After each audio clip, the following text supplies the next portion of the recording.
Hello అండి. ఈరోజు tomato పల్లి పచ్చడి ఎలా చేసుకోవాలో చూద్దాం. దానికోసం ఒక ప్యాన్ తీసుకొని 1 కప్ వరకు పల్లీలు వేసుకొని ఫ్రై చేసుకోవాలి.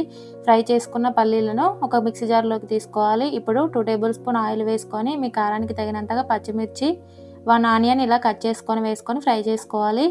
ఇలా ఫ్రై అయిన తర్వాత ఇప్పుడు వీటిని మిక్సీ జార్‌లోకి తీసుకోవాలి.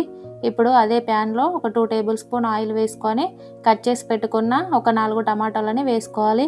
అలాగే కొంచెం చింతపండు వేసుకొని ఫ్రై చేసుకోవాలి. ఇందులోనే హాఫ్ టేబుల్ స్పూన్ సాల్ట్, పావు టేబుల్ స్పూన్ పసుపు వేసుకొని ఒక 3 మినిట్స్ కుక్ చేసుకోవాలి. ఇలా టమాటా మెత్తగా కుక్ అయిన తర్వాత ఇప్పుడు ఇందులో కొంచెం కొత్తిమీర వేసుకొని ఒక 2 మినిట్స్ కుక్ చేసుకోవాలి. ఇప్పుడు ఇదంతా చల్లారేంత వరకు పక్కన పెట్టుకోవాలి. టేస్ట్‌కి సరిపడా సాల్ట్, జీలకర్ర, వెల్లుల్లి వేసుకొని కోర్స్‌గా గ్రైండ్ చేసుకోవాలి. ఇందులోనే టమాటో పేస్ట్ వేసుకొని మెత్తగా గ్రైండ్ చేసుకొని ఒక బౌల్‌లోకి వేసుకోవాలి. ఇప్పుడు దీనిలోకి తాలింపును వేసుకుంటే టేస్టీగా టమాటో పల్లి పచ్చడి రెడీ. అలాగే వీడియోని లైక్ చేసి సబ్స్క్రైబ్ చేసుకోండి.